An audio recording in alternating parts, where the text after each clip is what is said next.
নমস্কার, কেমন আছেন আপনারা সবাই? আশা করছি ভালো আছেন। আজ চলে এলাম একটা রেসিপি নিয়ে। আজ বানাবো আর মাছের ঝোল কষা কষা করে আলু দিয়ে। তার জন্য এখানে আর মাছটাকে কেটে ধুয়ে পিস করেই এনেছিল বাজার থেকে, বড় আর মাছটা। আর লবণ আর হলুদ মেখে খানিকক্ষণ রেখে দিয়েছে। আর কড়াইতে তেল গরম করে দিচ্ছি। কিন্তু এখানে একটা কথা বলি, যে যখনই আর মাছটা তো ফাটে, তার জন্য এখানে তেলটা ভালো করে গরম করে গ্যাসটাকে কমিয়ে নিয়ে তারপরে মাছটা দেবো, আর ঢাকা দিয়ে দেবো, আবার গ্যাসটা বাড়িয়ে দেবো। তারপরে যখন ভাজা হয়ে যাবে, আবার যখন নাড়বো, তখন আবার গ্যাসটাকে কমিয়ে দেবো, তাহলে তেল ছিটে এসে গায়ে লাগবে না। আর এখানে মশলা করে নেবো। নিয়েছি মিক্সির বাটিতে জিরে, আদা, কাঁচা লঙ্কা, পেঁয়াজ, টমেটো, রসুন, এগুলো দিয়ে একটা পেস্ট বানিয়ে নেবো। আর টক টক ঝাল ঝাল করে কষা কষা করে এটা রান্না করব। এবার আবার ওই যে গ্যাস কমিয়ে মাছটাকে উল্টে নিচ্ছি। এটাই হচ্ছে মেন ট্রিক্স, যাতে আর কি তেল ছিটে হাতে না আসে বা কোথাও ছ্যাঁকা না লাগে, তার জন্য। আর মাছটা ভাজা হয়ে এসছে, এবার এই মাছটাকে তুলে নিচ্ছে।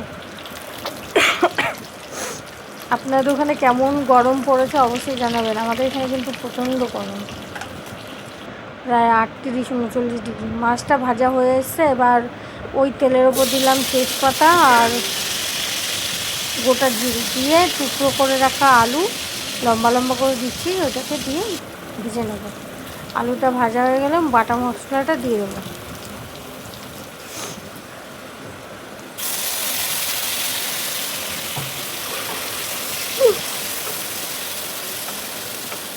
এবার মশলাটা দিয়ে এটাকে কষতে দেবো। দিচ্ছি পরিমাণ মতো লবণ, হলুদ, জিরের গুঁড়ো। না, জিরের গুঁড়োটা এখানে স্কিপ করছি, লঙ্কার গুঁড়োটা দিচ্ছি, যেহেতু জিরেটা বেটে দিয়েছি, তার জন্য জিরের গুঁড়োটা দিলাম না।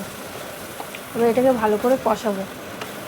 কষিয়ে এটাকে এরকম শুকনো শুকনো হয়ে এসছে। এবার পরিমাণ মতো জল দেবো, দিয়ে এটাকে ফুটতে দেবো।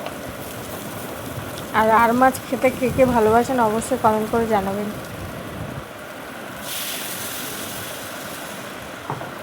পরিমাণ মতো জল দিয়ে এটাকে ঢাকা দিয়ে দেবো, যাতে মাছটা খানিকক্ষণ বাদে দেবো। আলুটা 50% মতো সেদ্ধ হয়ে আসবে তারপরে। আর এই মাছটা কিন্তু কড়া করে ভাজলে ভালো লাগে, আর আদা রসুন দিয়ে রান্না করলেও খুবই সুন্দর লাগে। আমার ভিডিওটি আপনাদের ভালো লাগে অবশ্যই like, comment, share and subscribe করে পাশে থাকবেন।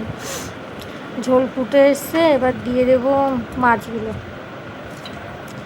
দিয়ে আর একটু ঢাকা দিয়ে রেখে নেড়ে ছেড়ে গরম মশলার গুঁড়ো দিয়ে নামিয়ে নেবো।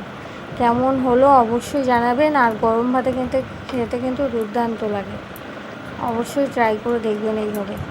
আর মাছের ঝোল বা কালিয়া, রসা, যাই বলুন না কেন, আমার কিন্তু রেডি। আবার দেখা হবে একটা নতুন ভিডিওর সাথে। ততক্ষণ আপনারা ভালো থাকবেন, সুস্থ থাকবেন। আজ তাহলে আসি, বাই।